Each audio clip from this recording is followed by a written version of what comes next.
तो स्वाति जी बहुत-बहुत स्वागत है आपका। धन्यवाद। मैं तो पहले यही जानना चाहती हूँ जैसे अभी हमने देखा भी है कि आईवीएफ को लेकर आप स्पेशली थे ज़रा, तो आईवीएफ क्या होता है? हम लोगों को एक बार बताना चाहते हैं कि आईवीएफ क्या है? आईवीएफ इन विट्रो फर्टिलाइज़ेशन है जिसमें हम लैब के अंदर अंडे निकाल के शुक्राणु और अंडे को मिला के नेचुरल प्रोसेस से या फिर इक्सी की तकनीक से बच्चा बना के डे 3 का या डे 5 का एम्ब्रियो ट्रांसफ़र करते हैं। एक टेस्ट हुँ। ट्यूब बेबी भी मैंने सुना है, तो आईवीएफ और टेस्ट ट्यूब बेबी में क्या अंतर ये है? सेम है, ये दूसरा नाम है test tube baby, layman term है। ठीक है, बिल्कुल कोई अलग कंडीशंस नहीं है नहीं, इनमें। नहीं। तो कई लोग बहुत ज़्यादा कि आईवीएफ से थोड़ा-सा भय भी रखते हैं, तो क्या प्रोसीजर सेफ है? लोग ऐसे सोचते हैं कि उसमें बच्चा ख़राब बन सकता है, बाहर बच्चा है, हमारा है कि नहीं है। दूसरी ये प्रॉब्लम, तीसरी प्रॉब्लम होती है कि उनके अंदर ख़राबी बन सकती है। चौथी प्रॉब्लम आर्टिफ़िशियल है, लैब में है, ये सारी चीज़ें। कभी-कभी लेडीज़ को उसमें बीपी भी होता है, प्री टर्म लेबर भी होता है, ये सब कॉम्प्लिकेशंस हो सकती हैं। ये किस एज तक करवाया जा सकता है? 50 वर्ष की उम्र तक करवाया जा सकता है इंडिया में, बाहर तो ये किसी भी 60 की एज तक भी करवा सकते हैं। जैसे अभी हाल ही में हम बात करें तो ऐसी स्थिति हो चुकी है कि जो कंसीव करना बहुत मुश्किल है कपल के लिए। तो उसके लिए एज लिमिट क्या है कि अब नॉर्मल नहीं होगा, अब हमें आईवीएफ लेना पड़ेगा? 35 से ऊपर नॉर्मल होने में दिक्कत होती है क्योंकि अंडे कमज़ोर हो जाते हैं। तो उसके बाद अगर हमें नहीं हो रहा रिपीटेड अटेम्प्ट्स के बाद, रिपीटेड आईयूआई अटेम्प्ट्स के बाद, तो हम आईवीएफ की तरफ जा सकते हैं। जैसे अभी आपने बोला कि इसमें सबसे ज़्यादा प्रॉब्लम किसमें आती है? लेडीज़ में ज़्यादा प्रॉब्लम है या जेंट्स में ज़्यादा प्रॉब्लम? 50% मेल इनफर्टिलिटी कॉमन है, फीमेल इनफर्टिलिटी अराउंड 35% है, 15% कंबाइंड है। तो मेल इनफर्टिलिटी ज़्यादा कॉमन है। तो इसको हम दूसरों को अगर नॉर्मल भाषा में अगर थोड़ा डिफाइन करना चाहें तो क्या कैसे डिफाइन करें? लोगों जो आम लोग हैं जो नहीं समझ पाएँगे, उनको कैसे डिफाइन हम कर सकते अगर आप फ़ास्ट फूड खाते हैं, जल्दी उम्र में शादी नहीं करते, तो आप इस बीमारी से ग्रसित हो सकते हैं, जिसे इनफर्टिलिटी कहते हैं। अगर 1 साल तक आप संबंध रख रहे हो, लेकिन बच्चा नहीं हो रहा, तो इसे इनफर्टिलिटी कहते हैं। ये 2 तरीके की होती है, प्राइमरी और सेकेंडरी। प्राइमरी जिसमें आपको एक बार भी बच्चा कंसीव नहीं होता, सेकेंडरी जिसमें आपको पहला बच्चा हो गया, लेकिन आप कुछ सालों के बाद ट्राई करते हो और 1 साल तक ट्राई करने के बाद आपको दूसरा बच्चा नहीं होता। शादी की कब तक हो जानी चाहिए? एज ऐसे क्या कुछ है? कह नहीं सकते, वो मैं तो डिफ़ाइन नहीं कर सकती, लेकिन लेकिन अराउंड जो आपने 24-25 साल तक हो जानी चाहिए। जो आपने बोला कि 35 लास्ट है कि 24-25 तक शादी हो जाए, 28-29 में फर्स्ट बेबी प्लान कर सकते हैं, बाकी इट्स अप टू देम। हम तो बस एडवाइस कर सकते हैं। नेचुरल के लिए आप कुछ टिप्स जैसे हम खान-पीन में बदलाव या कुछ ऐसे डेली प्रोसेस फ्राइड फूड्स वगैरह कम लेने चाहिए, बाकी फ्रूट्स एंड वेजिटेबल्स ज़्यादा, क्योंकि उनमें एंटीऑक्सीडेंट्स होते हैं। पानी ज़्यादा पीना चाहिए। तो जैसे आपकी स्पेशलाइज़ेशन क्या है? मतलब बाकियों से आपका आईवीएफ कैसे अलग है? मैंने फ़ेलोशिप किया है आईवीएफ जयपुर से और वहीं से अल्ट्रासाउंड का कोर्स किया है, एसएमएस मेडिकल कॉलेज में काम किया है। साथ में मैंने वहाँ पर भंडारी हॉस्पिटल है, वहाँ से लैप्रोस्कोपी भी सीखी है, हिस्ट्रोस्कोपी सीखी है, तो हर चीज़ में प्रॉपर स्पेशलाइज़ेशन है।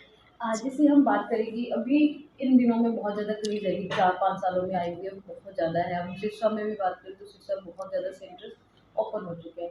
तो हम बात करें कि नहीं वो सब छोड़कर हमारे पास आओ, हुँ। ऐसी एक स्पेशलाइज़ेशन हमारे बताइए। पास इक्सी है, इक्सी नाम की मशीन है जो अराउंड 30 लैक्स की आती है, तो वो बेस्ट टेक्नीक है अब आईवीएफ के अंदर।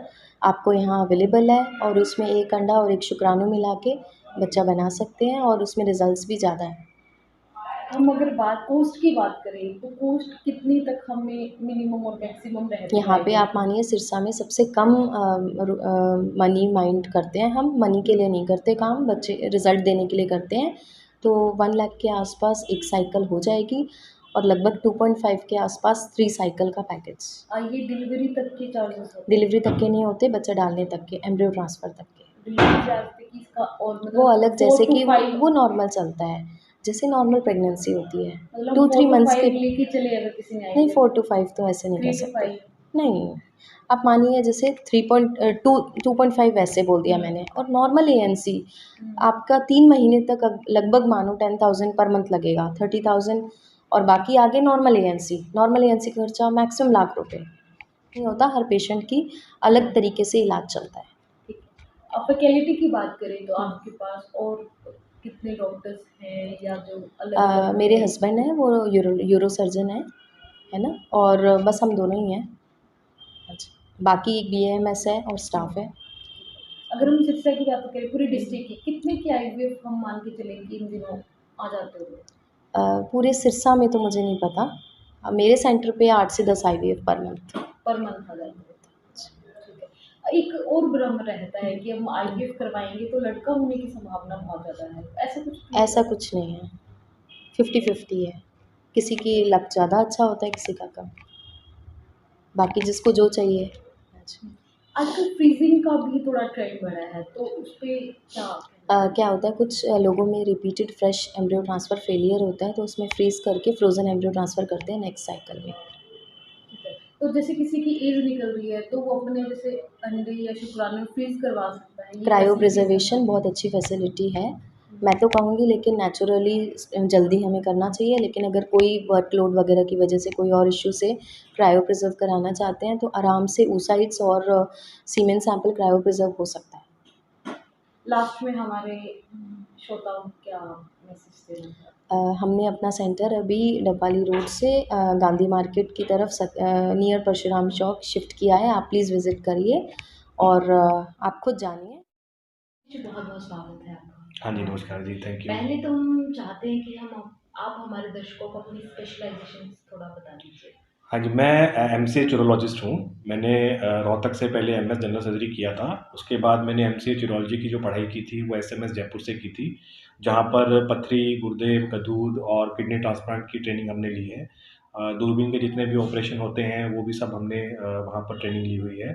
पिछले 5 साल से हम यहाँ सिरसा में अपनी सेवाएँ दे रहे हैं, जिसके अंदर हम गदूद का, गुर्दे की पथरी का, गुर्दे की नली की पथरी का, गुर्दा निकालना या फिर कोई बच्चों के अंदर बचपन से गुर्दे में कोई विकृति होती है तो उसे भी हम ठीक करते हैं। जैसे आजकल किडनी ट्रांसप्लांट का थोड़ा क्रेज़ ज़्यादा बढ़ गया है, क्या कारण माने?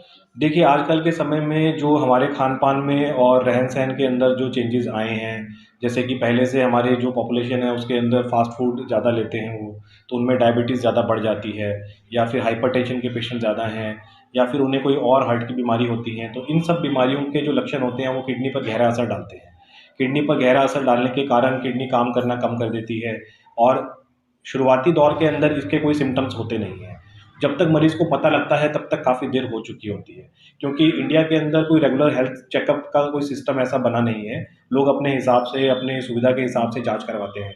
जबकि अमेरिकन यूरोलॉजी एसोसिएशन के हिसाब से 40 साल की उम्र के बाद साल में कम से कम 1 बार हेल्थ चेकअप होना चाहिए, जिससे कि यदि कोई किडनी की बीमारी बन रही है तो हमें जल्दी पता लग जाए। ये सुविधा भारत में नहीं होने के कारण बहुत से पेशेंट हैं जो एंड स्टेज रीनल डिजीज़, यानी कि जिनकी किडनी पूरी तरह से खत्म हो चुकी है, ऐसी स्टेज के अंदर हमारे पास आते हैं, और उनके पास उस समय डायलिसिस या फिर ट्रांसप्लांट के अलावा कोई विकल्प नहीं बचता। तो डायलिसिस एक ऐसी सुविधा है जिससे आप हफ्ते में 3 या 4 बार डायलिसिस करवाते हैं, और उसकी अपनी कुछ कॉम्प्लिकेशंस होती हैं।